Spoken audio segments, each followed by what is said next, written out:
In the heart of every village, the market tells a story of colors, sounds, and the rhythm of daily life.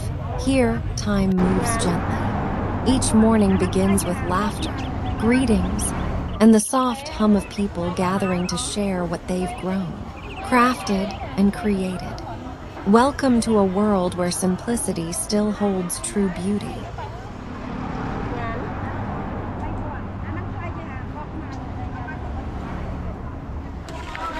Ồ, đó là cái kia này, lụa vì mình đạt đi ạ, rồi nhâm. Thấy mời nó kia này. Chơi. Trời, này chẳng là chúng nó chỉ đi lúc bán tầm lông. Anh có mấy tham không? Nhà bạn có tham của mỗi con mở buồn. Buồn con ăn ơn váy bông.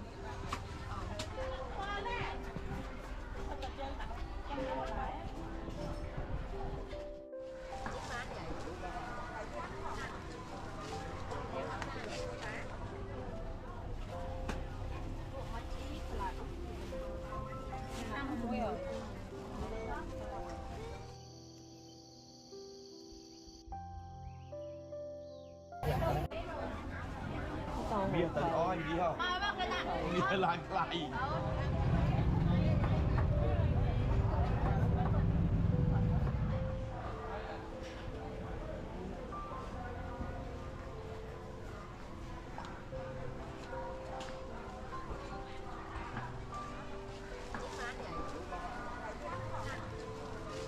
Tế cho một lá. Ăn ban hả? Ăn là bí nhỉ? Ăn là bí nhỉ? Lát ăn bí. Nhưng năm xa hả?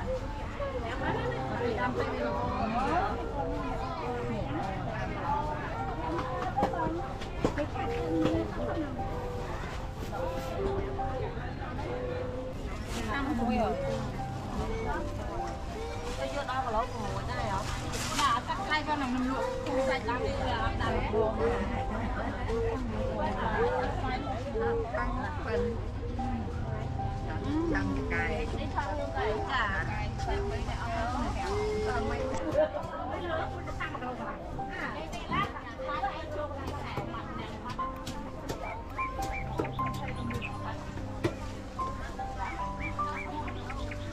cho khổ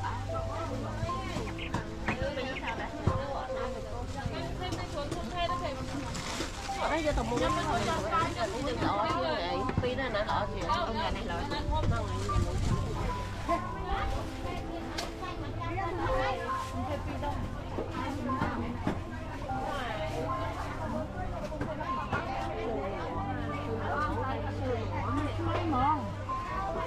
Around every corner, life unfolds quietly, baskets filled with fruits and herbs, the scent of freshly cooked food in the air, and hands working with care and tradition.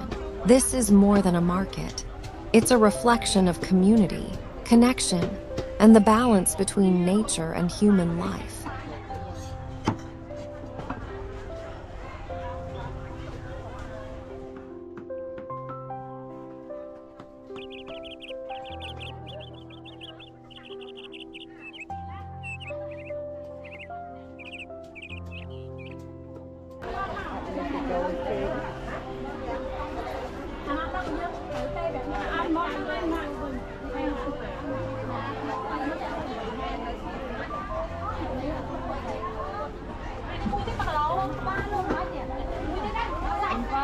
Ông lên mà lại ý đâu thôi.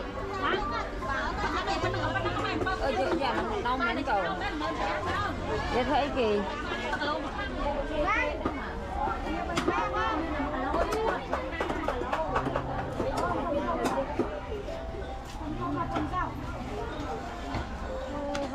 Mấy đang trồng. Mấy đây con mai trồng lên.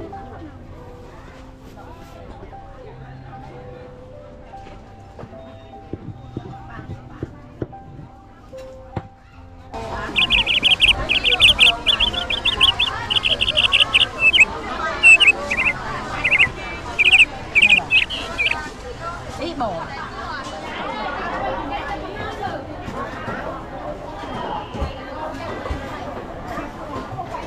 Miền Nam kia nè, pi nè.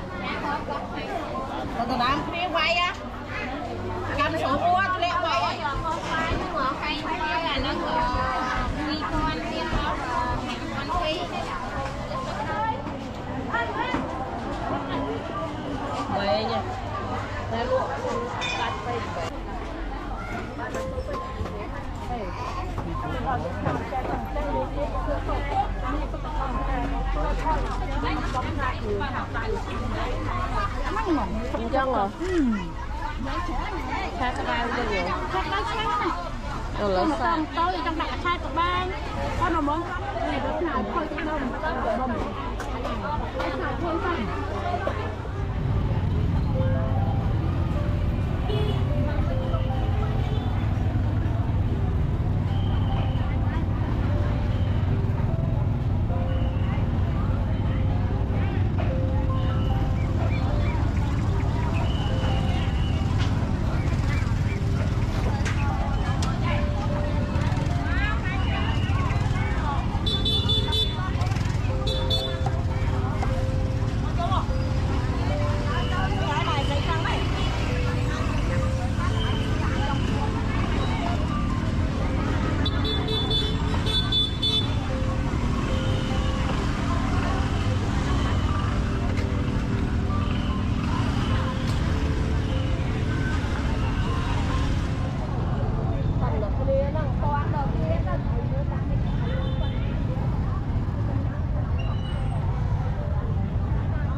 As you walk through these narrow paths, notice the details, the smiles, the patience, the peace in ordinary moments. It's in these places that the essence of slow living becomes real.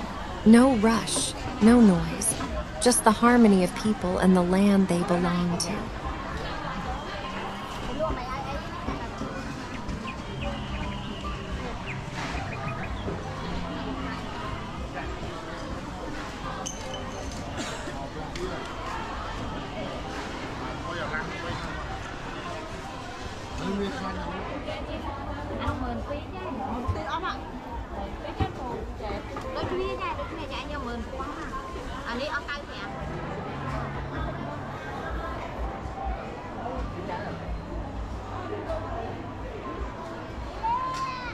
As the sun begins to set and the market quiets down, the spirit of the day lingers, peaceful, grateful, and full of life. If you feel the calm of this moment, subscribe to our channel for more journeys into village life, slow living, and natural beauty from around the world. Let's celebrate simplicity together.